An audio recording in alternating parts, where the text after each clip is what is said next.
మంచిది. ఈ దినం పరిశుద్ధాత్ముడు మన కొరకు సిద్ధపరిచిన ఓ దివ్యమైన సందేశం. ఈ రోజుకు మాత్రమే కాదు, మన భవిష్యత్ కాలానికి 2025 కానీ ఈ భూమి మీద బ్రతికిన కాలమంతా ప్రభువును ఆరాధించి ఆయన పిల్లలైన మనం ఎలా బ్రతకాలి, జీవితపు విలువ ఎరిగి జీవితాన్ని ఎలా కాపాడుకోవాలి. నేను చాలాసార్లు ఈ మాట చెప్తాను. ఈ మాట చెప్పేటప్పుడు నాకు వ్యక్తిగతంగా గుండెల్లో భయం, కడు జాగ్రత్త కలుగుతుంది. ఏంటో తెలుసా? దేవుడు మనకిచ్చిన జీవితం ఒకే ఒక్క జీవితం. ఏది సాధించాలన్నా, ఎలా బ్రతకాలన్నా, ఎలా జీవించాలన్నా ఈ ఒక్క జీవితంలోనే మనం జీవించగలం. ఇంటి వారికి ప్రేమను పంచాలన్నా, పిల్లలను ఆప్యాయంగా గుండెల్లో పెట్టుకోవాలన్నా, ఓ మంచి భక్తి జీవితం చేయాలన్నా, ఎక్కడ కాలు జారకుండా ఒక నిర్దోషమైన జీవితం జీవించి పరలోక రాజ్యాన్ని స్వతంత్రించుకోవాలన్నా ఒకే ఒక్క జీవితం. 2-3 జీవితాలు ఉంటే ఇది ఫెయిల్ అయితే ఫెయిల్ అయింది లేరా, రెండో దానిలో మనం సక్సెస్ అవుదాం. సరే, ఈ విషయంలో మనం ఫెయిల్ అయితే ఫెయిల్ అయ్యాం, మూడో విషయమైన జాగ్రత్తగా తీసుకుందాం అని అనుకోవటానికి ఆప్షన్స్ లేవు. వన్ లైఫ్, ఒకే ఒక్క జీవితం. ఈ ఒక్క జీవితాన్ని కడు జాగ్రత్తగా కాపాడుకుంటూ నా ప్రార్థన, నేను చూసిన ప్రతి బిడ్డ ఏమనుకోవాలంటే, షహబాష్రా, ఈ తల్లి ఎంత ధన్యురాలు, ఎంత చక్కగా తన జీవితాన్ని కాపాడుకుంటూ ఓ మచ్చలేని జీవితం ఈ తల్లి జీవించింది. ఈ యవన బిడ్డ ధన్యుడురా, ఎంత చక్కగా జీవితాన్ని కాపాడుకుంటూ ఓ మంచి ఆత్మీయ జీవితం చేస్తూ శిఖరాలకు ఎలా చక్కగా చేరగలిగాడో కదా. బ్రతికితే ఈ యవన బిడ్డలాగా బ్రతకాలరా, జీవిస్తే ఈ కుటుంబంలాగా జీవించాలరా. మనల్ని చూసిన ప్రతి వ్యక్తి షహబాష్ అని అనటం మాత్రమే కాదు, మన కుటుంబాలను మన బ్రతుకులను చూసి ఆశించే బ్రతుకులుగా మన బ్రతుకులు ఉండాలి. నేను కూడా బ్రతికితే ఈ అబ్బాయిలాగా బ్రతకాలి, నేను కూడా జీవిస్తే ఈ కుటుంబంలాగా జీవించాలి. ఆశపడే దివ్యమైన బ్రతుకులు వరంగా దేవుడు మనకు అనుగ్రహించునుగాక. అలా జీవించాలంటే ఎలా ఈ భూమి మీద బ్రతకాలి? హబక్కూకు గ్రంథం చూడండి. హబక్కూకు గ్రంథం 2వ అధ్యాయం మొదటి 3 వచనాలు నేను చదువుతాను.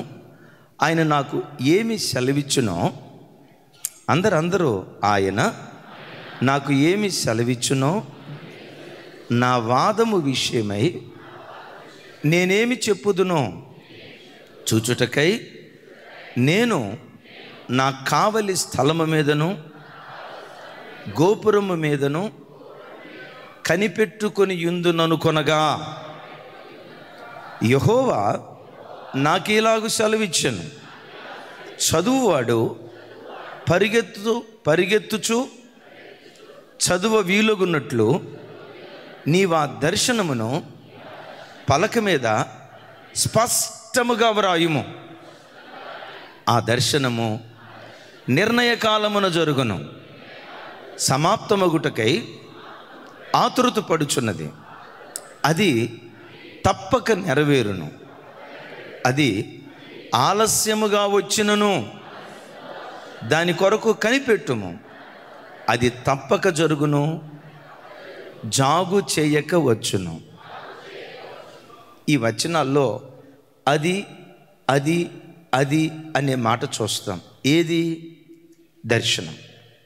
హబక్కూకు, నీకు ఒక దర్శనం కనపడింది కదా, ఆ దర్శనం తప్పకుండా నెరవేర్చబడుతుంది, జాగు చేయకుండా జరుగుతుంది.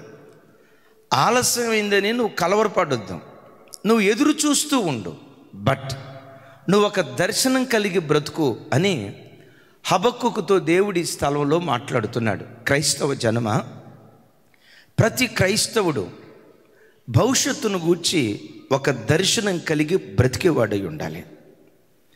ఓ 5 సంవత్సరాల తర్వాత నా జీవితం ఇలా ఉండాలి, నా పిల్లల భవిష్యత్తు ఇలా ఉండాలి, నా భవిష్యత్తు ఇలా ఉండాలి, ఇలా నా జీవితాన్ని కట్టుకోవాలి అని భవిష్యత్తును గూర్చి కలలు కంటూ ఒక దర్శన ప్రకారం ప్రతి వ్యక్తి అడుగు వేసే వ్యక్తి అయి ఉండాలి.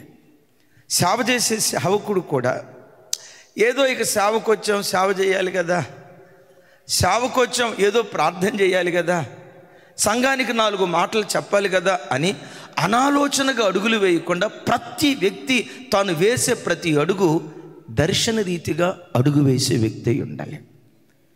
ప్రతి వ్యక్తి దర్శనం కలిగి ఉండాలి. ఏం దర్శనం లేకుండా బ్రతకూడదా? గుడ్డెద్దేలి చేలో పడితే ఎలా ఉంటుందో దర్శనం లేకుండా బ్రతికే వ్యక్తి జీవితం కూడా అలాగే ఉంటుంది. సామెతల గ్రంథంలో సొలొమోను భక్తుడు ఇలా చక్కటి మాట మాట్లాడతాడు. చూడండి ఆ మాట 29వ అధ్యాయం 18వ వచనం. నాతో కలిసి చెప్పండి. దేవోక్తి లేని యెడల జనులు కట్టు లేక తిరుగుదురు. నా వైపు చూడండి. తెలుగులో దేవోక్తి లేని యెడల జనులు కట్టులేక తిరుగుదురు అని రాసి ఉంటుంది. దీన్నే ఇంగ్లీష్ వర్షన్లో చూస్తే భలే చక్కటి మాట ఉంటుంది. Where there is no vision the people perish అని రాసి ఉంటుంది. పెరిష్ అంటే నాశనం అయిపోతారు. పెరిష్ అనే మాట ఇంకొక బైబిల్లో, ఇంగ్లీష్ బైబిల్లో రాయబడిన మాట అన్కంట్రోల్డ్ అని రాసి ఉంటుంది. అంటే ఒక వ్యక్తి దర్శనం లేకుండా బ్రతికితే ఆ వ్యక్తి జీవితం నాశనం అయిపోద్దని, రెండవది ఓ కంట్రోల్ లేని వ్యక్తిగా తాను బ్రతుకుతాడని వాక్యం అంటుంది. ఆదివారం ఆరాధనకు వస్తున్నారు కదా, బయలుదేరేటప్పుడే మీ గుండెల్లో ఉండాల్సింది ఏంటో తెలుసా? ఈరోజు ప్రభు నాతో ఏం మాట్లాడతాడో, ఏ వాక్యం ద్వారా దేవుడు నాతో ముచ్చటిస్తాడో, ఏ వాక్యం ద్వారా దేవుడు నాతో మాట్లాడి నన్ను సరిచేస్తాడో అని దర్శన రీతిగా నువ్వు వస్తే నిశ్చయంగా నీ ఆశకు తగినట్లుగా దేవుడు మాట్లాడటం ప్రారంభిస్తాడు. ఎందుకయ్యా మందిరానికి వచ్చావు, ఆదివారపు ఆరాధనకి ఎందుకు వచ్చావు? ఎందుకు వచ్చేది ఏముందండి, ఆదివారం చర్చికి రావాలి కదా అందుకని వచ్చానండి అన్నట్లు ఉండకూడదు.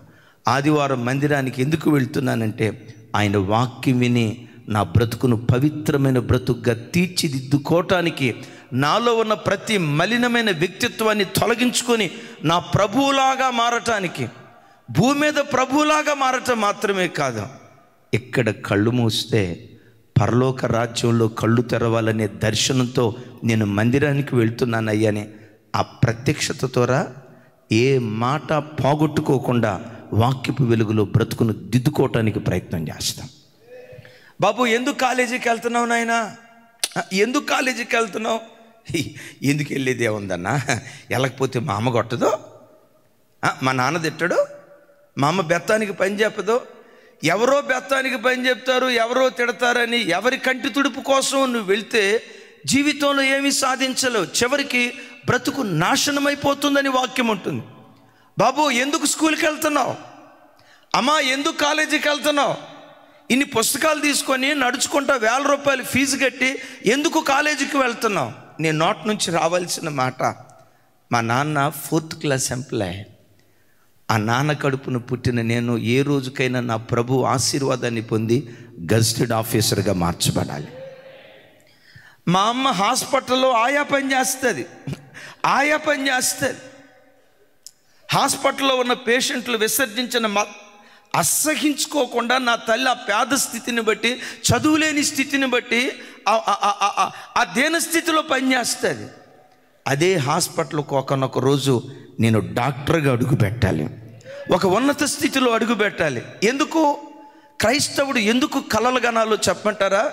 నీ మీద దేవుని కొన్న ప్రణాళిక నీవెక్కడున్నా తలగానే ఉండాలి, నీ పిల్లలు ఎక్కడున్నా పైవారిగానే ఉండాలి.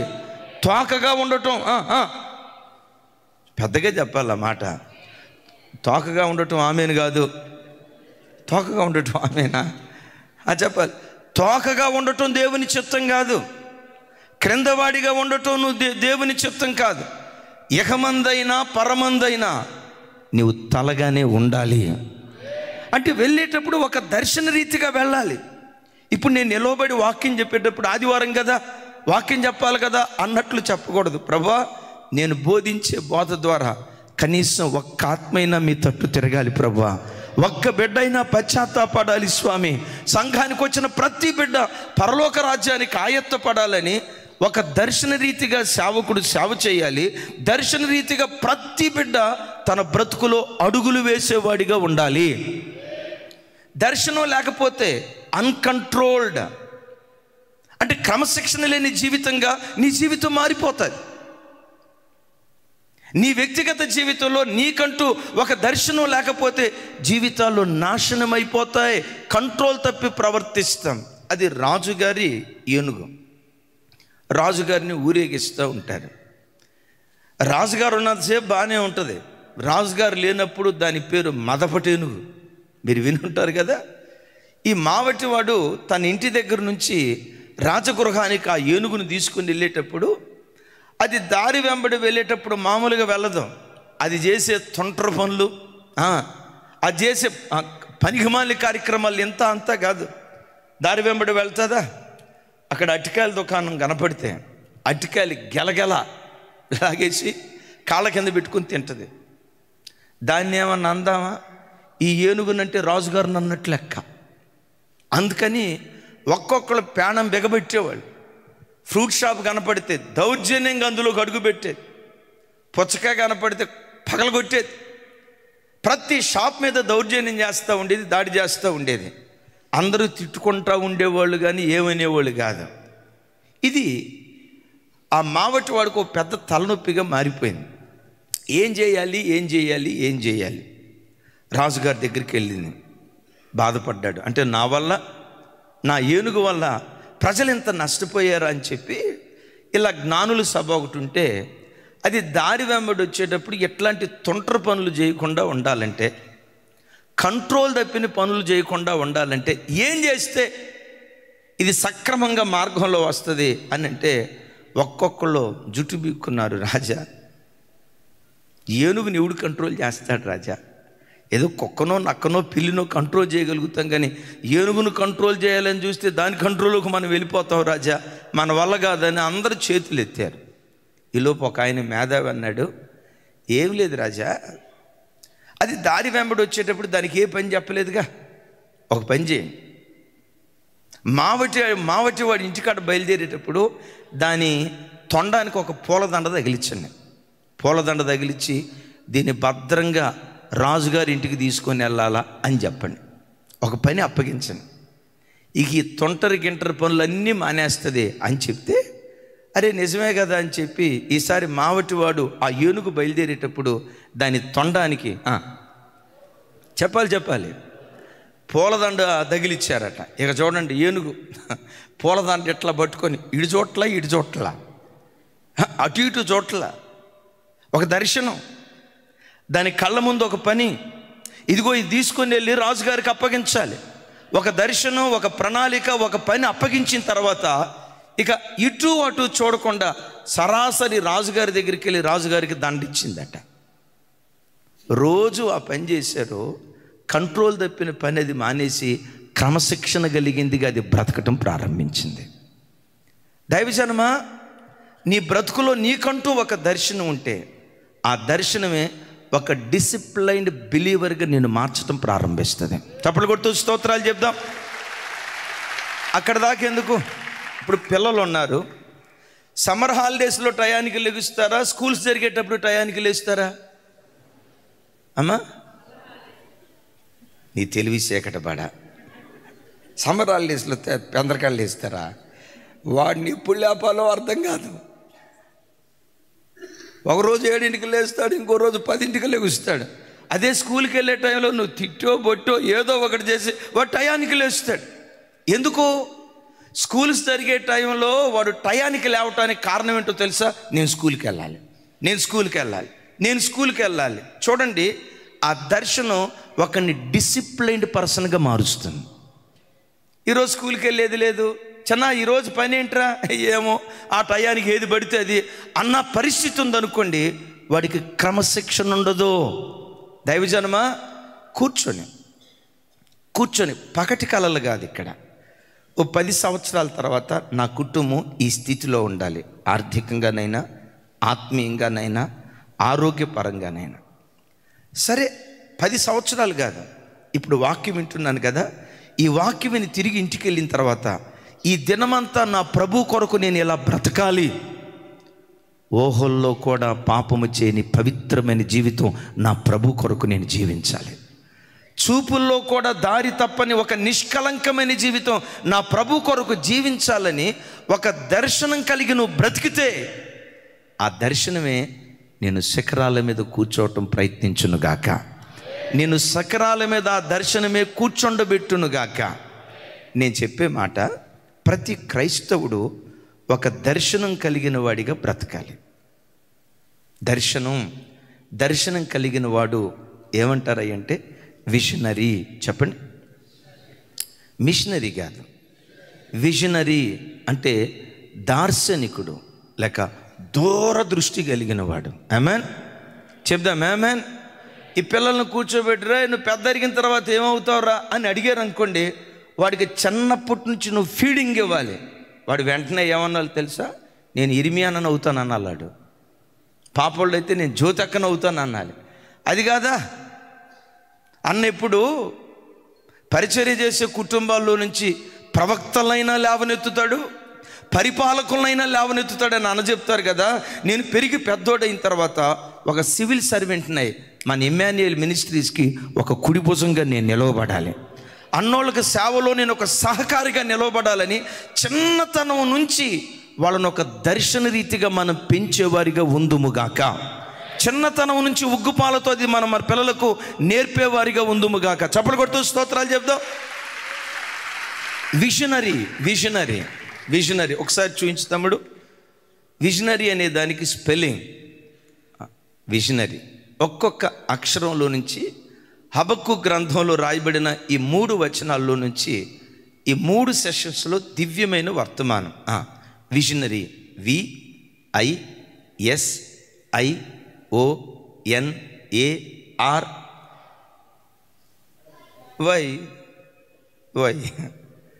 రైట్. విజనరీ. పాత రోజుల్లో ప్రతి మిషనరీ విజనరీగా పనిచేశారు కాబట్టి భూలోకం తల్లకిందులై ప్రభు తట్టు తిరిగింది. ప్రతి మిషనరీ విజనరీగా పనిచేశారు. మనం ఆ విజనరీలుగా దేవుని సన్నిధిలో బ్రతికే భాగ్యం దేవుడు మనకు అనుగ్రహించునుగాక. విజనరీలో first letter V stands for victory. క్రైస్తవ జీవితంలో ఒక క్రైస్తవునికి విక్టరీ, విజయం దేని ద్వారా వస్తుందో తెలుసా? దేవుని వాక్యం ద్వారా మాత్రమే వస్తుంది. ఏ క్రైస్తవుడైతే దేవుని సన్నిధికి వచ్చి దేవుని వాక్యాన్ని జాగ్రత్తగా పట్టుకొని ఆ వాక్య ప్రకారంగా తన జీవితాన్ని ఏ వ్యక్తి అయితే తన బ్రతుకులో కట్టుకోవటం ప్రారంభిస్తాడో ఈ భూమి మీద నిన్ను విజేతగా నిలవబెట్టేది జీవము కలిగిన దేవుని వాక్యం మాత్రమే. ఇక్కడ హబక్కుకు అంటాడు, ఒకసారి చూడండి 2వ అధ్యాయం 1వ వచనం.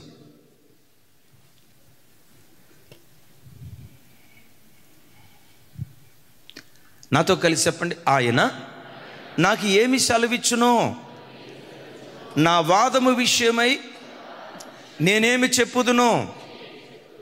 2 కామెంట్స్. నాతో కలిసి, ఆయన నాకు ఏమి సెలవిచ్చునో, నా వాదము విషయమై నేనేమి చెప్పుదునో, చూచుటకై నేను కావలి స్థలము మీదను గోపురము మీదను కనిపెట్టుకొని యుందుననుకొనగా. ఒకసారి నా వైపు చూడండి. ఈయన అనుకుంటున్నాడు, ఇప్పుడు నేను కావలి గోపురానికి వెళ్తా. కావలి గోపురం జీవం కలిగిన దేవుని సంఘం. ఎందుకు వెళ్తాను అనుకుంటున్నావయ్యా? ఆయన నాకేమి సెలవిస్తాడో, ఆయన సెలవిచ్చిన తర్వాత నేను ఆయనతో ఏం మాట్లాడాలో, నా వాదన ఏమని వినిపించాలో, నాకు ఏమి సెలవిస్తాడో ఆయన సెలవిచ్చే మాట కొరకు కావలి గోపురానికి నేను వెళ్తాను అని ఈ భక్తుడు మాట్లాడుతున్నాడు. దైవజనమా, ఆదివారం మందిరానికి బయలుదేరి వచ్చేటప్పుడు ఒకసారి చూడండి.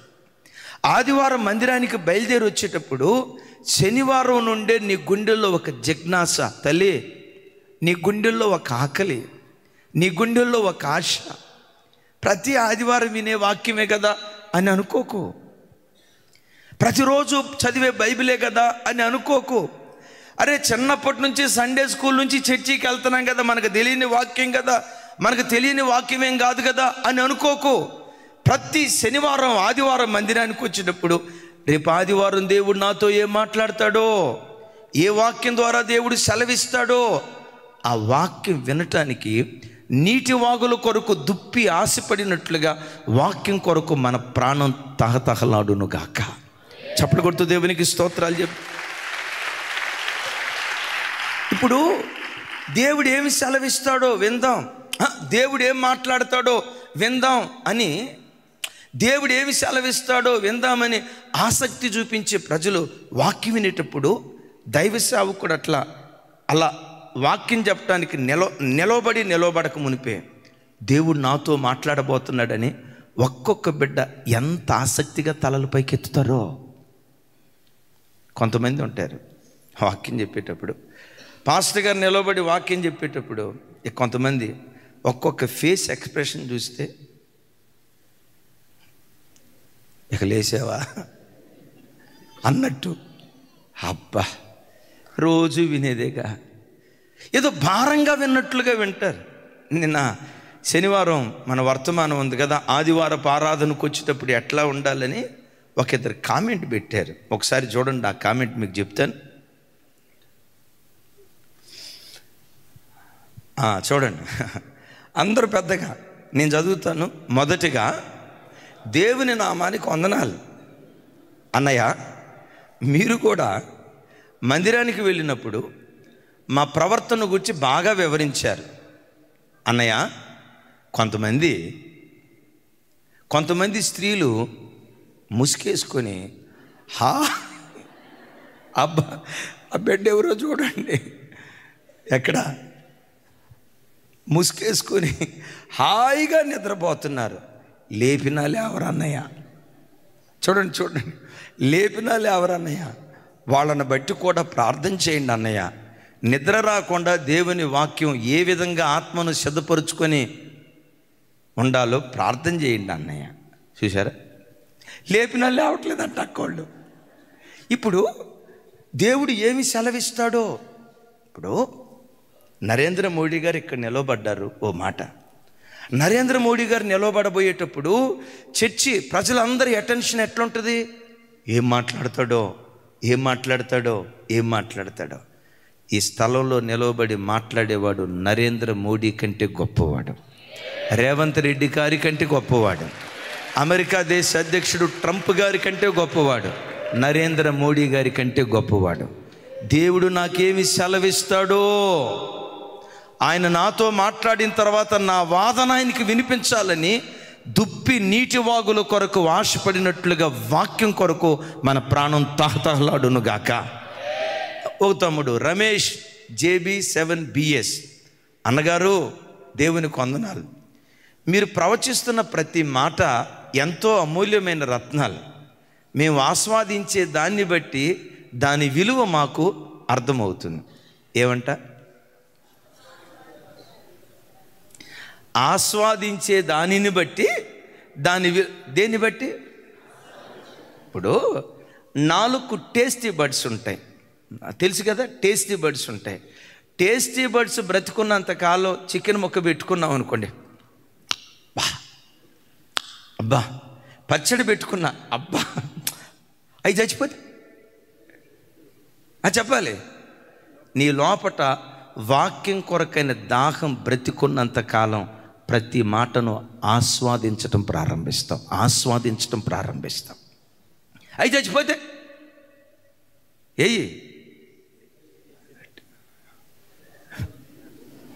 అమ్మ అనురాధ తల్లి, టేస్టీ బడ్స్, ఆ రుచి తెలియజేసే ఆ టేస్టీ బడ్స్ చచ్చిపోయినాయి అనుకోండి, నువ్వు ఏమైనా తినగాక, ప్యారడైజ్ బిర్యానీ తిని గనక దాన్ని తలదన్నే దైవ సావుకురాలు వంటే తినగాక, నీకు రుచి పచి తెలియదు.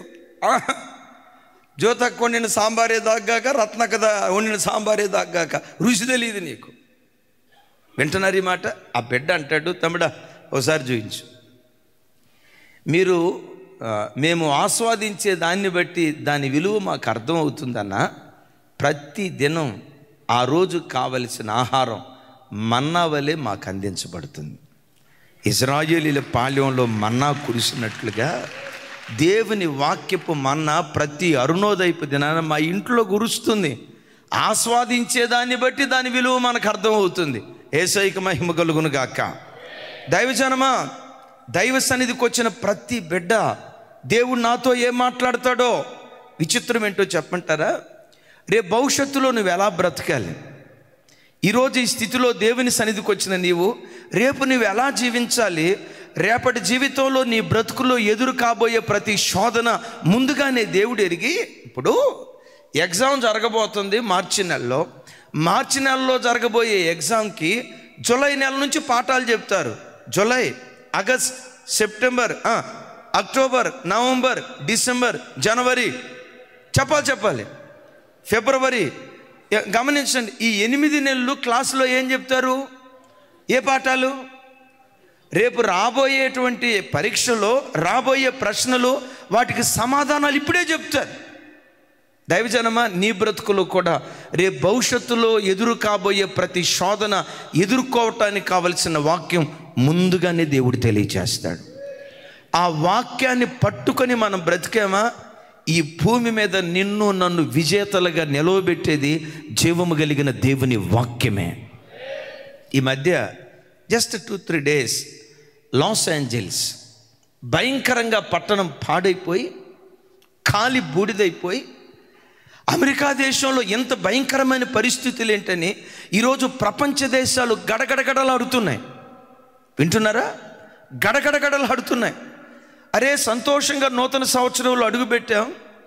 నూతన సంవత్సరంలో అడుగుపెట్టి 1 వారం కూడా కాలేదు, ఏంటి విపరీతమైన పరిస్థితి అని గమనించండి. కాలిఫోర్నియా, లాస్ ఏంజల్స్ 2 పట్టణాలు ఖాళీ బూడిదై, కొన్ని వేల గృహాలు, లక్షల కోట్ల ఆస్తి బూడిదైపోయింది. ఒకసారి చూడండి, ఆ వీడియో చూడండి. Just 2-3 days back. ఇదేదో 1 సంవత్సరం క్రితం కాదు, 2 సంవత్సరాల క్రితం కాదు, నెల రోజుల క్రితం కాదు, just 1 week back, 2-3 days back. Still ఇప్పటికీ కాలుతానే ఉంది ఆ పట్టణం.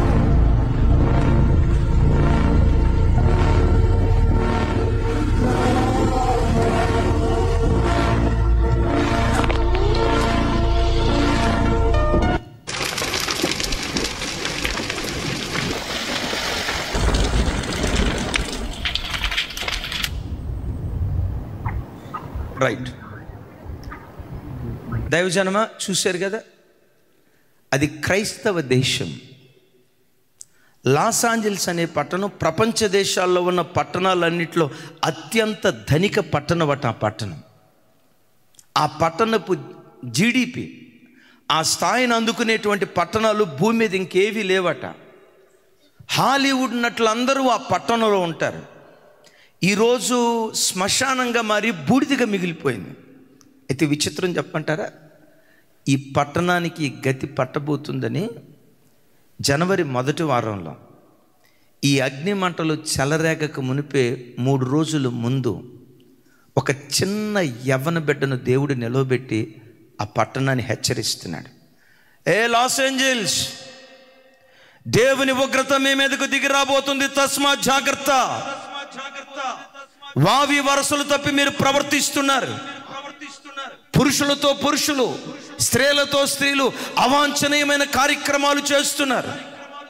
డ్రగ్ మాఫియా, మారక ద్రవ్యాల మాఫియా, గ్యాంబ్లింగ్, ప్రతి విధమైన చీకటి కార్యక్రమాలు ఈ పట్టణంలో జరుగుతున్నాయి. పట్టణమా, దేవుని ఉగ్రత మీ మీదకు రాబోతుంది. పట్టణమా, దేవుని కోపం మీ మీదకు రాబోతుంది. తస్మా జాగ్రత్త, ప్రవర్తన దిద్దుకోండి. ఆ పట్టణం మీదకు ఉగ్రత రాకమునిపై ఒక చిన్న యవ్వన బిడ్డను దేవుడు నిలవబెట్టి హెచ్చరించాడండి. చూడండి ఒకసారి. జనవరి 2వ తారీఖున and I prophetically speak it out loud as a warning. You think all this debauchery, all this sin is going unnoticed? You think getting drunk, smoking weed, sex before marriage, homosexuality, transgender, all of that, you think that God doesn't see it? God says it's an abomination. మరొకసారి back start తమ్ముడు start. Los Angeles, జనవరి 2వ తారీఖు Los Angeles దేవుని ఉగ్రత ఈ పట్టణం మీదకి రాబోతుంది. దేవుడు నా ద్వారా మిమ్మల్ని హెచ్చరిస్తున్నాడు. మీ పాపాల విషయమై ఒకసారి ఆలోచించండి. Smoking, drinking, alcohol, homosexuality.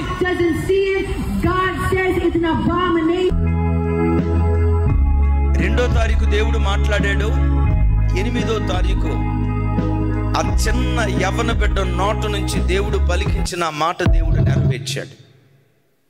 ఓ మాట చెప్తాను, నీకేదైనా దేవుడు మేలు చేయాలనుకుంటే మేలు గూర్చి ముందే చెప్పకపోవచ్చు, సడన్గా చేస్తాడు, ఎప్పుడైనా చేస్తాడు. కీడు ఎప్పుడైనా చేయాలనుకున్నప్పుడు వీడిని నేను సహించలేకపోతున్నా, వీడి ప్రవర్తన నా కళ్ళ ఎదుట అసహ్యంగా ఉంది, ఇన్ని సంవత్సరాలు ఈ వ్యక్తిని భరించా, ఇక భరించే ఓపిక నాకు లేదని దీర్ఘశాంతం కలిగిన శాంతమూర్తికే కోపం వస్తే ఆ దీర్ఘశాంతం కలిగిన దేవుడు వెంటనే తన కోపాన్ని తీర్చుకోడు. నినివే పట్టణమా, నీ దోషం ఆకాశమంతా ఎత్తుకు ఎదిగింది, 40 రోజులు నీ గడువిస్తున్నాను, 40 రోజుల్లో నువ్వు మారకపోతే పట్టణం నాశనం కాబోతుంది.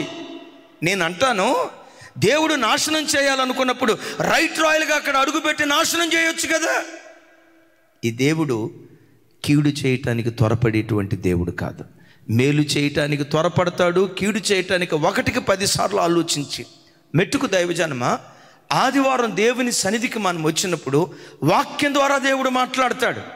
ఉద్యోగ స్థలంలో నువ్వు ఎలా ఉండాలి, కుటుంబంలో ఒక తల్లిగా నీవు ఎలా ఉండాలి, ఒక యవ్వన బిడ్డగా నీవు ఎలా ఉండాలి, యేసుక్రీస్తు ప్రశస్త రక్తముతో కడగబడి బాప్తిస్మం తీసుకున్న ఒక విశ్వాసిగా నీవు ఎలా బ్రతకాలో దేవుడు నీకు సెలవిస్తాడు. ఆ వాక్యాన్ని పట్టుకో, ఆ వాక్యమే భూమి మీద విజేతగా నిన్ను నిలవబెడతాది. పెద్దగా చెప్దాం ఆమేన్. అందుకనే 1 యోహాను పత్రికలో యోహాను గారు భలే చక్కటి మాట అంటారు. చూడండి ఆ మాట. యోహాను 1 పత్రిక 2వ అధ్యాయం 14వ వచనం 15వ వచనం. నాతో కలిసి, చిన్నలారా, చిన్నపిల్లలారా, మీరు తండ్రిని ఎరిగి ఉన్నారు గనుక మీకు వ్రాయిచున్నాను. తండ్రులారా, మీరు ఆది నుండి ఉన్నవాని ఎరిగి ఉన్నారు గనుక మీకు రాయిచున్నాను. 15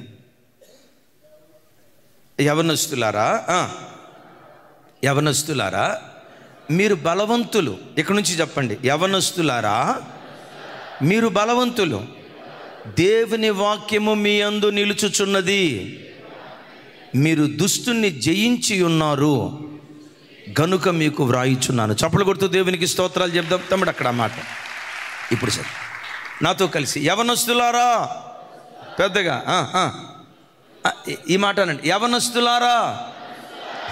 మీరు అనుకోవచ్చు, అమ్మా మీరు అనుకోవచ్చు, ఇది యవనస్తులకు కదండి, ఇది నాకు కాదండి అని అనుకునేరు గాక. అబ్రాం గారు, సుధాకరణ, ఆత్మీయ జీవితానికి ముసలితనం లేదు. విన్నారీ మాట?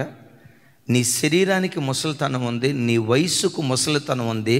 ఆధ్యాత్మిక జీవితంలో ఎప్పుడు నవ యవ్వనుడిగా దేవుని కొరకు నువ్వు బ్రతకాలి. That's it. ఆత్మీయ జీవితంలో ఎప్పుడు యవ్వన బిడ్డలుగా ఉండాలి. రైట్. యవనస్తులారా అంటే ఇది యవనస్తులు కాదు, యేసుక్రీస్తు రక్తముతో కడగబడిన ప్రతి క్రైస్తవునికి ఏమంటాడు? యవనస్తులారా మీరు బలవంతులు. దేన్ని బట్టి బలవంతులు? Boost is the secret of my energy అని అందామా? హార్లిక్స్ అందామా? జూనియర్ హార్లిక్స్ అందామా? సీనియర్ హార్లిక్స్ అందామా? క్యారెట్ జ్యూస్ అందామా? బీట్రూట్ జ్యూస్ అందామా? దేన్ని బట్టి మీరు బలవంతులు? దేవుని వాక్యాన్ని బట్టి మీరు బలవంతులు. ఆ బలమైన వాక్యం ఏం చేస్తుందో తెలుసా? దుష్టుని జయించేటట్లుగా జయవీరులుగా ఆ వాక్యం మిమ్మల్ని నిలవబెడుతుంది. చప్పలు కొడుతూ దేవునికి స్తోత్రాలు చెప్దాం. వి స్టాండ్స్ ఫర్ విక్టరీ అని విన్నాం కదా. నీకు నాకు విక్టరీ, విజయాన్ని దయచేసే శక్తివంతమైన ఆయుధం దేవుని యొక్క వాక్యం. ఆదివారం మందిరానికి వచ్చినప్పుడు ఆయన నాకేమి సెలవిస్తాడో. ఆమేన్. ఉదయం లేచి వాక్యం చదివేటప్పుడు ఈరోజు దేవుడు ఏమి సెలవిస్తాడో. ఎర్లీ మార్నింగ్ మన 5 గంటల వర్తమానం వినేటప్పుడు ఈరోజు దైవ సేవకుల ద్వారా ఏ వాక్యం మాట్లాడతాడో, ఏమి సెలవిస్తాడోనని వాక్యం కొరకు తహతహలాడే కృప దేవుడు మనకు దయచేయునుగాక. రైట్. వి స్టాండ్స్ ఫర్, చెప్పాలి దేని ద్వారా మనకు విజయం వస్తుంది? దేవుని వాక్యం ద్వారా. Visionary V. I stands for intention. మరోసారి I stands for intention. Intention అంటే హృదయపు ఆలోచనలు. దైవజనమా ఒకసారి చూడండి, నీ దేవుడు ఎవరో తెలుసా? నీ హృదయపు ఆలోచనలు దేవుడు పసిగట్టి, నీ ఉద్దేశాలను పసిగట్టి నిన్ను ఉన్నత స్థలములో నిలవబెట్టే ఉన్నతుడైన దేవుడు ఈ దేవుడు. చప్పలు కొడుతూ స్తోత్రాలు చెప్దాం. అన్నయ్య, ఈ వచనాన్ని బట్టి ఈ మాట మీరు ఎలా అనగలుగుతారు? ఈ దేవుడు ఎవరో తెలుసా? నీ హృదయములో ఉన్న ఉద్దేశాలు కూడా పసిగట్టగలడు. ఆమెన్. నీ హృదయములో ఉన్న ఉద్దేశాలు కూడా పసిగట్టగలడు. ఎక్కడ 139వ కీర్తనలో మనం చూస్తాం కదా, నా నోట నుంచి మాట బయలుదేరక మునిపే నా హృదయంలో ఉన్నది నీ వెరుగుదువు కదా అంటాడు. నేనంట, ఇప్పుడు నేను మాట్లాడే మాట నా నోట నుంచి బయటకు వచ్చిన తర్వాత మీరు వినగలుగుతున్నారు, పసిగట్టగలుగుతున్నారు. నా నోట నుంచి ఈ మాట బయలుదేరక మునిపే ప్రతి మాట ఎక్కడి నుంచి బయలుదేరి వస్తుంది? హృదయంలో ఉన్నప్పుడే ఈ మాట దేవుడు పసిగట్టేటువంటి వాడు. చెబుదాం గట్టిగా ఆమెన్. ఈ మాటకి ఎలా మీరు చెప్తారన్నా మరోసారి చూడండి. హబక్కూకు గ్రంథం 2వ అధ్యాయం మొదటి వచనం. 2వ అధ్యాయం తమ్ముడు, మొదటి వచనం తమ్ముడు, నాతో కలిసి. ఆయన నాకు ఏమి సెలవిచ్చునో నా వాదన విషయమై నేనేమి చెప్పుదునో చూచుటకై నేను కావలి స్థలం మీదను గోపురము మీదను కనిపెట్టుకొని యుందుననుకొనగా యెహోవా నాకెలాగూ సెలవిచ్చాను. మీరు నోరు తెరిచి మాట్లాడాలి. ఏమనుకుంటున్నాడు ఈయన? నోరు తెరిచి చెప్పండి. నేను కావలి గోపురానికి వెళ్తా, దేవుడు నాకేమి సెలవిస్తాడో, ఆయన నాతో మాట్లాడిన తర్వాత నేను ఆయనతో ఏం మాట్లాడాలో మొత్తానికి చూద్దాం, కావలి గోపురానికి వెళ్తా అని అనుకున్నాడు. ఇంతకు వెళ్ళాడా లేదా? వెళ్ళాడు. అది థ్యాంక్ యూ కిషోర్, మీరు ఉండాలి కిషోర్ గారు. అనుకున్నాడు, వెళ్ళలా.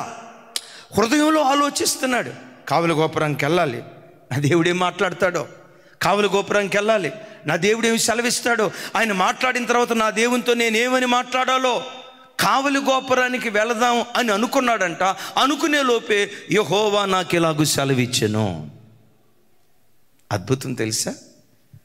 హృదయములో ఉన్న ఆలోచన ఆకాశమందలి దేవుడు పసిగట్టి నాతో మాట్లాడాలి అని ఆశపడ్డాడు కదా. ఆశగొన్న ప్రాణాలను తృప్తిపరిచే దేవుడు కావలి గోపురానికి రాకమునిపే దేవుడు మాట్లాడటం ప్రారంభించాడు. చెప్దాం ఆమేన్. నీ దేవుడు ఎవరంటే ఉన్నతమైన ఉద్దేశాలను నెరవేర్చే ఉన్నతుడైనటువంటి దేవుడు. చెప్దాం గట్టిగా ఆమేన్. హృదయంలో ఏది ఆశిస్తావో, ప్రభా నాకు ఇచ్చేసి పెట్టవా, ప్రభా నా పిల్లల్ని ఈ స్థాయిలో నిలవబెట్టవా, ప్రభా నా కుటుంబాన్ని ఇలా బ్రతికించవా, ప్రభా నేను నీ కొరకు ఇలా నడవాలనుకుంటున్నానయ్యా, భక్తి జీవితంలో ఒక ప్రతిష్టమైన ఒక వైరాగ్యంతో కూడుకున్న జీవితం నేను ఇలా జీవించాలనుకుంటున్నానయ్యా అని ఇంకా నువ్వు నోరు తెరిచి ప్రార్థన చేయక మునిపే, దేవుని సన్నిధిలో మోకరించక మునిపే, ఉపవసించి కన్నీరు మున్నీరుగా దేవుని సన్నిధిలో రోధించక మునిపే నీ హృదయములో ఉన్న ఆశను దేవుడు ఎరిగి కీర్తనలో చక్కటి మాట రాసి ఉంటుంది. యెహోవా యందు ఆనందించుము, ఆయన నీ హృదయ వాంఛలు. చెప్పాలి ఆయన నీ హృదయ వాంఛలను. ఈయన హృదయ వాంఛ ఏంటి? దేవుడు నాకేం సెలవిస్తాడో, నేను కావలి గోపురానికి వెళ్తాను. హృదయంలో అట్లా ఆశపడ్డాడో లేదో, కావలి గోపురానికి వెళ్ళక మునిపే దేవుడు ఆయనతో మాట్లాడటం ప్రారంభించాడు. ఇదే భక్తుడు కీర్తన 38వ కీర్తనలో భలే చక్కటి మాట అంటాడు.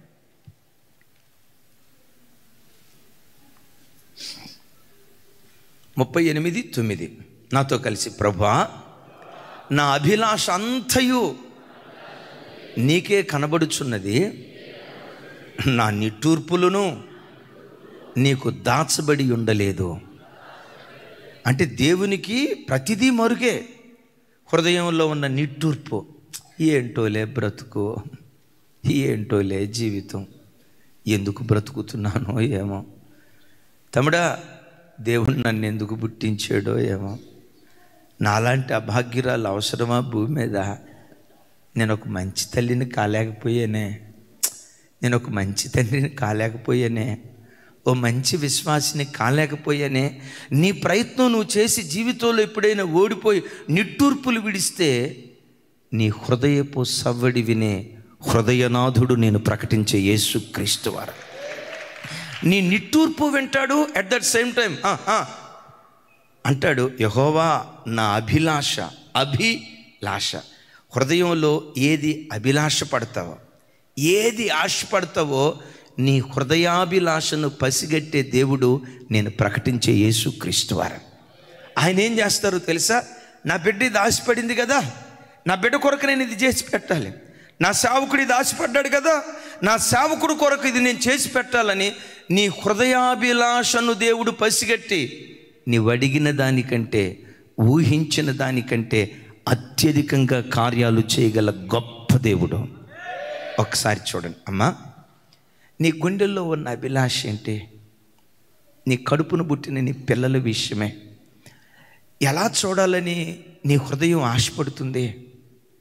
నీ కూతుర్ని ఎలా చూడాలి నీ హృదయం ఆశపడుతుంది? మన సంఘం భవిష్యత్తులో ఎలా ఉండాలని మీరు అభిలాషపడుతున్నారు? నీవు ఆరాధించే నీ దేవుడు ఎవరో తెలుసా? ఏదో ఒకరోజు తప్పకుండా నీ హృదయ వాంఛ తీరుస్తాడు, హృదయ వాంఛ తీరుస్తాడు. నువ్వు అడిగింది ఇస్తే ఆయన ఎలా దేవుడు అవుతాడు? నీవు అడిగిన వాటికంటే, ఊహించిన వాటికంటే అత్యధికంగా కార్యాలు చేయగలిగిన గొప్ప దేవుడి దేవుడు. నీ ఆశ భంగం కాదు, ఏదో ఒక రోజు నీ హృదయాభిలాష దేవుడు నెరవేర్చునుగాక. ఓ రోజు ఆఫ్రికా దేశంలో ఒక చిన్న అమ్మాయి, పల్లెటూరుకి చెందిన అమ్మాయి, ఆకాశంలో ఎగిరి విమానాలు చూస్తా అనుకుందట, దేవా నా బ్రతుకులో నేను కూడా కనీసం ఒక్కసారైనా విమానం ఎక్కాలి ప్రభువా అని ఆశపడిందట.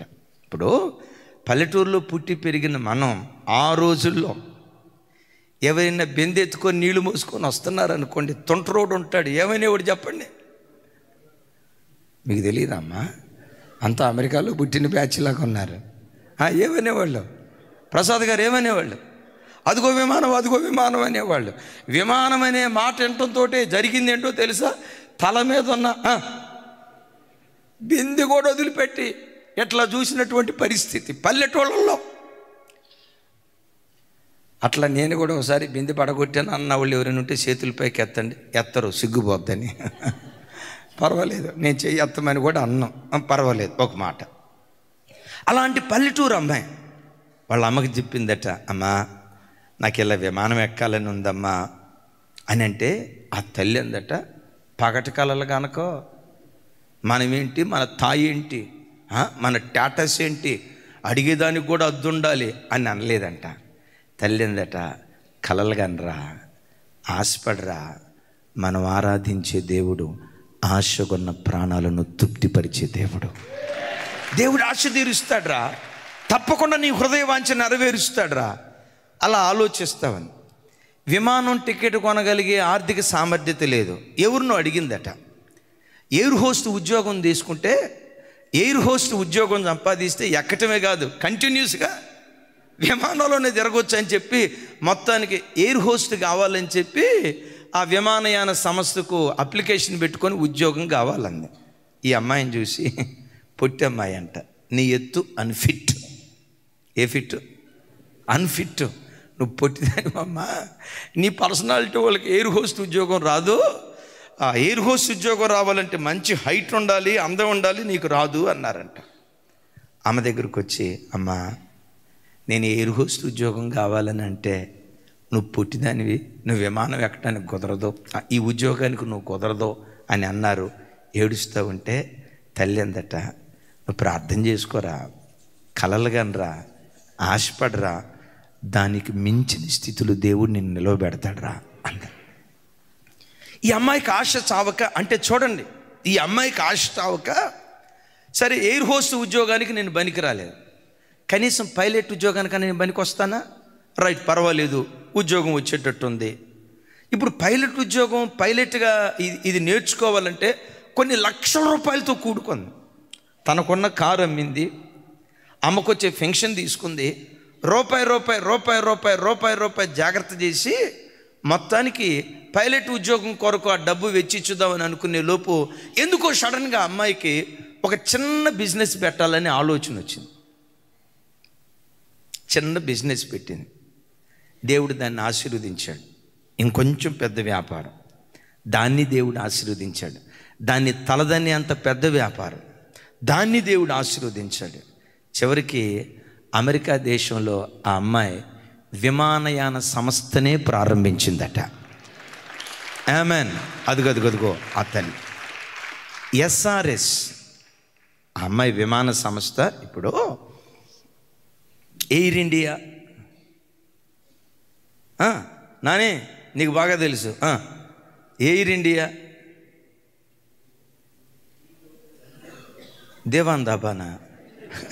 అరే ఏమో దేవాన్ దాబాకి వెళ్ళాడు. ఇండిగో, ఎయిర్ ఏషియా, ఇలాంటి విమానయాన సంస్థలు ఉన్నాయి కదా. ఈ అమ్మాయి ఒక వయసుకు వచ్చిన తర్వాత ఆఫ్రికా ఖండంలోనే విమానాలు ఎగుమతి చేసే విమానయాన సంస్థను ప్రారంభించిందట.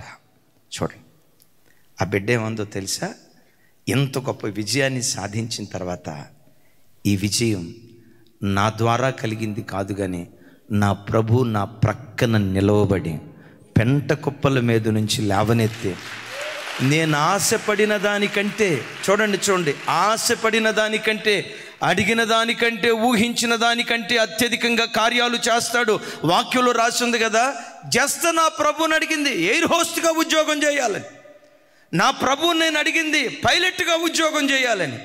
చివరికి నా దేవుడు నన్ను ఏ స్థానంలో నిలవబెట్టాడో తెలుసా? విమానాలే తయారు చేసే అధినేతగా దేవుడు నన్ను నిలవబెట్టాడు. ఇది ఎలా నీకు సాధ్యం? నా ప్రభు నా ప్రక్కన నిలవబడి నా మనోభిలాషను దేవుడు నెరవేర్చాడు. మీ తండ్రిగా, మీ అన్నగా నా చేతులెత్తి మిమ్మల్ని దీవిస్తున్నాను. మీ హృదయంలో ఏది ఈరోజు అభిలాషిస్తారో, ఈ 2025 సంవత్సరం లోపు నీ మనోభీష్టాన్ని నా దేవుడు సఫలం చేయునుగాక. నువ్వెక్కడ నిలబడి సాక్ష్యం చెప్పుదువుగాక. లైవ్ చూస్తున్న బిడ్డలారా, నీ పిల్లల గూర్చి ఏ కలలు కంటున్నావో, భక్తి జీవితాన్ని గూర్చి ఏ కలలు కంటున్నావో, విశ్వాస జీవితాన్ని గూర్చి ఏ కలలు కంటున్నావో, నీ పిల్లల్ని ఎలా చూడాలని ఒక తల్లిగా తండ్రిగా నువ్వు ఆశపడ్డావో, నజరేయుడైన యేసు నామం పేరిట నీ హృదయ వాంఛను నా దేవుడు తీర్చునుగాక. నీ మనోభిలాషను దేవుడు నెరవేర్చునుగాక అంటాడు. ఆయుష్ను వరముగా ఇమ్మని నేను అడుగగా దీర్ఘాయుషు నాకు ఇచ్చేవు అంటాడు. అడిగిందేది? దేవుడేమిచ్చాడు? ఇచ్చిందే ఇస్తే ఆయన ఎట్లా దేవుడు అవుతాడు? అడిగిన దానికంటే, ఊహించిన దానికంటే అత్యధికంగా దయచేసే దేవుడు, నీ ఇంటెన్షన్ నెరవేర్చే దేవుడు. 2 చేతులు పైకెత్తి, ఏ ఆశతో దేవుని సన్నిధికి వచ్చావో యేసు నామం పేరిట నీ ఆశ దేవుడు నెరవేర్చున్నట్లుగా 2 చేతులెత్తి ప్రభుకు స్తోత్రాలు చెప్దాం. చేతులెత్తి నీ కుమార్తె విషయమై ఏది ఆశపడ్డావో, నీ కొడుకు విషయమై ఏం ఆశపడ్డావో, నీ ఉద్యోగ విషయంలో ఏం ఆశపడ్డావో, నీ పిల్లల భవిష్యత్తు విషయమై ఏం ఆశపడ్డావో, నీ హృదయపు మనోభిలాష దేవుడు నిశ్చయముగా నెరవేర్చునుగాక. గట్టిగా చప్పలు కొడుతూ ప్రభు వారికి స్తోత్రాలు చెప్దాం.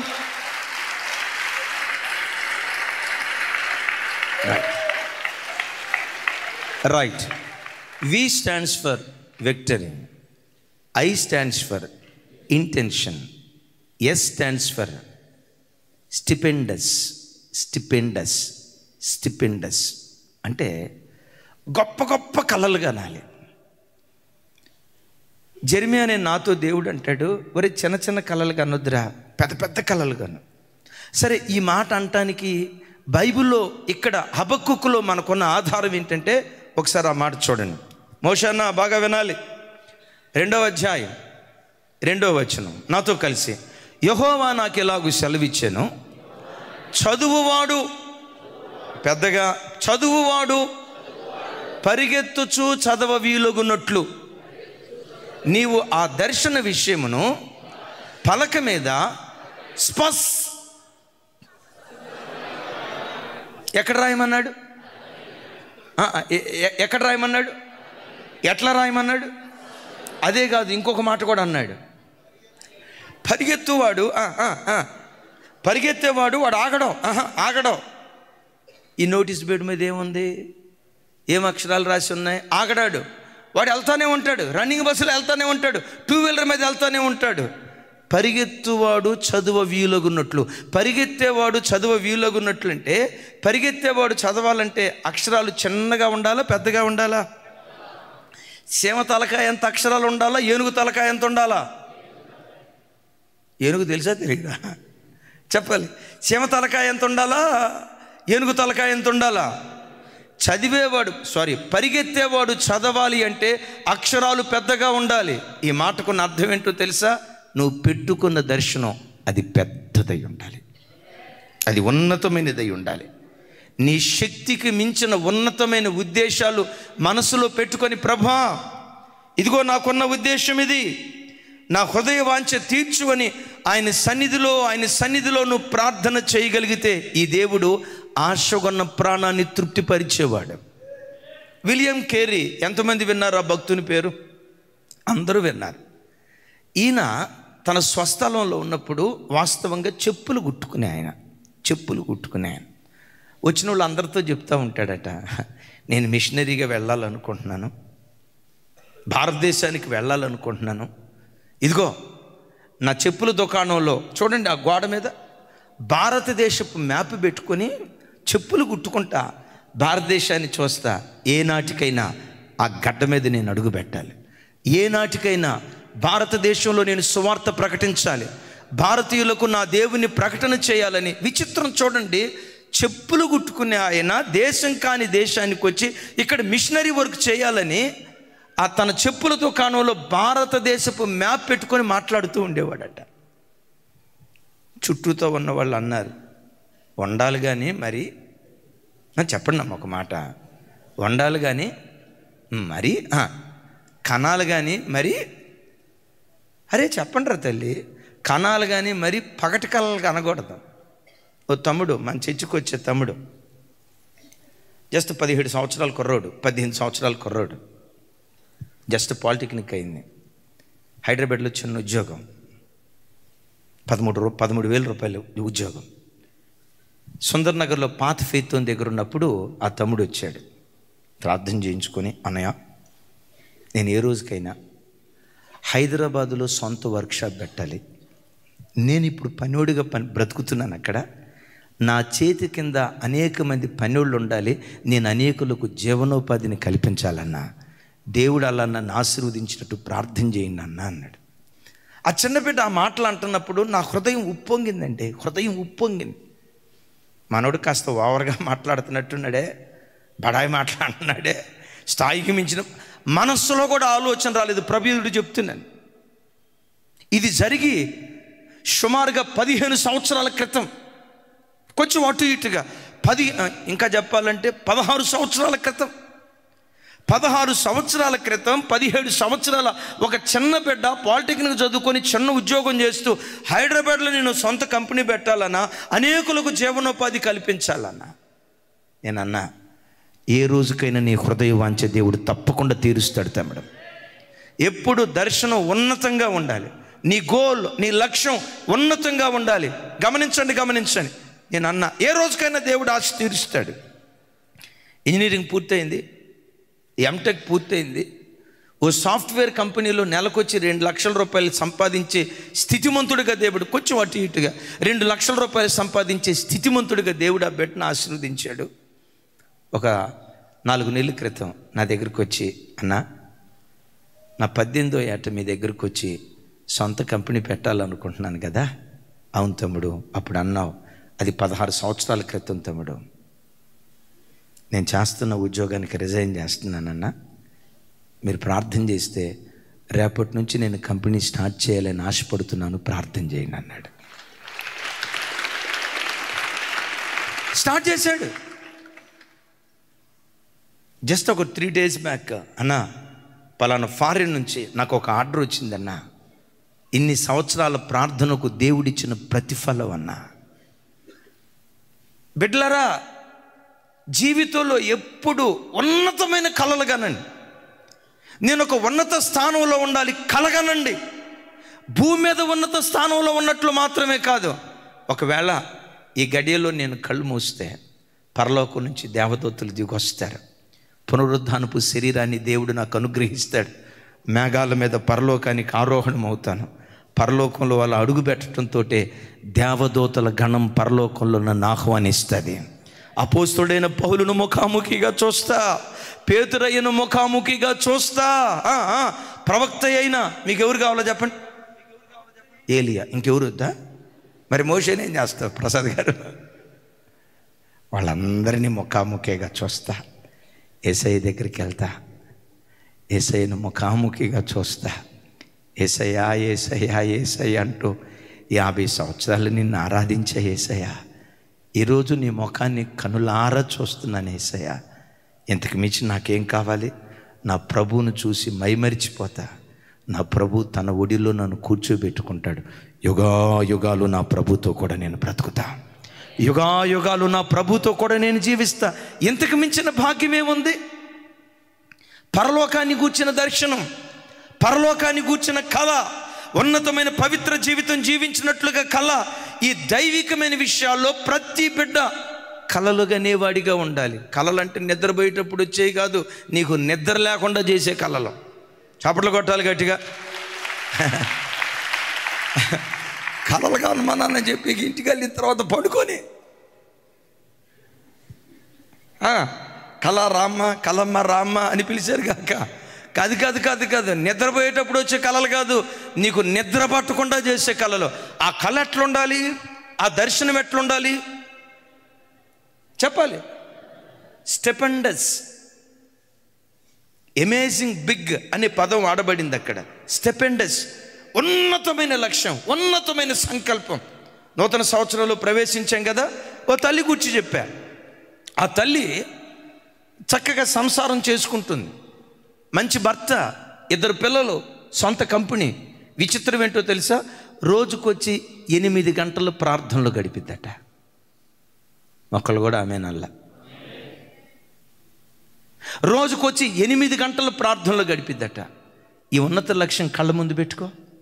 8 గంటలు కాదయ్యా, కనీసం 4 గంటలైనా నీ పాద సన్నిధిలో మోకరించి నీ పాదాలు కన్నీళ్లతో తుడుపుతానయ్యా. సెల్ ఫోన్తో నా సమయాన్ని వృధా చేసుకోను. ఈ పోసుకోలు ముచ్చట్లతో నా సమయాన్ని వృధా చేసుకోను. సరసోక్తులతో అక్కడ ఈ కార్యక్రమాలతో నా సమయాన్ని వృధా చేసుకోను. ఆ తల్లి 8 గంటలు ప్రార్థన చేస్తే నేను 9 గంటలు ఎందుకు ప్రార్థన చేయకూడదు? అమ్మ, అర్థమవుతుందా? ఉన్నతమైన లక్ష్యాలు పెట్టుకో. పలానా ఆయన సంవత్సరానికి వచ్చి 4 సార్లు బైబిల్ చదివేటట్టు కదా, ఎందుకు నా టయాన్ని వృధా చేసుకోవాలి? ఎందుకు వృధా చేసుకోవాలి? ప్రభు నన్ను బలపరిస్తే 2025వ సంవత్సరం ముగించేలోపు కనీసం 5 సార్లైనా బైబిల్ చదివి నేను పూర్తి చేస్తా. బాబోయ్, 5 సార్లా అని అనుకునేరుగాక ఆదికాండం నుంచి ప్రకటన గ్రంథం వరకు బైబిల్ అంతా చదివి పూర్తి చేయటానికి జస్ట్ 4.5 days చాలండి కూర్చొని చదివితే. ఎన్ని రోజులు సార్? రమేష్ అన్న, ఎన్ని రోజులు? జస్ట్ 4.5 days, 4.5 రోజుల్లో. 4.5 రోజుల్లో చదివి పూర్తి చేసే బైబిల్ జీవితంలో ఒక్కసారి కూడా నువ్వు చదవలేదంటే నువ్వు చర్చికి రావటం కూడా వేస్టా? అంతే. మీరు అన్నట్లే, మీరు అన్నారు కాబట్టి నేను ఆ మాట అంటే వేస్ట్కా. సంవత్సరానికి ఒక్కసారి కూడా నువ్వు బైబిల్ చదవకపోతే ఇంకేం దర్శనం ఉంది నీకు? జీవితంలో సంవత్సరానికి ఒకసారైనా బైబిల్ చదివి పూర్తి చేసే ప్రత్యక్షత లేకపోతే నిన్ను ఆత్మీయుడు ఎలా నేను ఈ మాట అనగలిగేది? చెప్పులు కుట్టుకుంటా ఏ రోజుకైనా భారతదేశానికి వెళ్ళాలి, మిషనరీ పని చేయాలి, ఒక సువార్థికుడిగా మిషనరీగా పని చేయాలని చెప్పి రోజు కలలుగంటూ ఉండేవాడు. దేవుని కృప, భారతదేశానికి వచ్చాడు, కలకత్తా పట్టణంలో అడుగుపెట్టాడు. 40 సంవత్సరాలకు పైగా దేవుని సేవ చేశాడు. 40 సంవత్సరాల్లో ఒక్కసారి కూడా తాను పుట్టిన గడ్డకు వెళ్లకుండా అక్కడే 40 సంవత్సరాలు, విచిత్రం, 40 సంవత్సరాలు అక్కడే ఉండి 40 సంవత్సరాలు కలకత్తా ప్రాంతంలో ఉండి అద్భుతం, బలమైన సువార్త సేవ చేసి ఓ దైవజనుడు అంటారు, రమారమి 40 భాషల్లో బైబిల్ తర్జుమా చేశాడట. 40 భాషల్లో, 40 భాషల్లో బైబిల్ తర్జుమా చేశాడు. ఆయన ఎప్పుడు ఏమంటారో తెలుసా? దేవుని యొద్ద నుండి గొప్ప కార్యాలు ఆశించండి, దేవుని కొరకు గొప్ప కార్యాలు చేయండి. నీ కళ ఎప్పుడు గొప్పగా ఉండాలి, నీ కళ ఎప్పుడు ఉన్నతంగా ఉండాలి. ఓ చిన్న కుర్రోడు అండి, 17 సంవత్సరాలు. విచిత్రం చూడండి, 17 సంవత్సరాల కుర్రోడు ఆ రాత్రి నిద్రపోతా ఉంటే కళ వచ్చింది. సహజంగా 17 సంవత్సరాల కుర్రోడికి రాత్రిపూట వచ్చే కళ ఏంటి? ఇట్లా తోక పైకి లేచి ఉంటుంది కదా, ఏ బండి అది? కేడి. అదే తర్వాత వాడు కేడిగాడు అయిపోతాడు. ఏంటది? కేటి సన్నే కేటి ఏంటది? కేటీఎం. ఆ బండి మీద ఎక్కినట్టు, ఆ బండి డ్రైవ్ చేస్తున్నట్టు, వెనక ఎవరో ఒక కోతిపిల్ల కూర్చున్నట్టు, ఆ కోతిపిల్ల ఈయన్ని పట్టుకున్నట్టు, ఆ అమ్మాయి ఎట్లా పట్టుకొని గ్రీకువీరుడు నా రాకుమారుడు అన్నట్టు ఈ దరిద్రపు కళ్ళు వస్తాయి. 17 సంవత్సరాలు. అదిగో దీనికి ఏకంగా తోగోలేదు.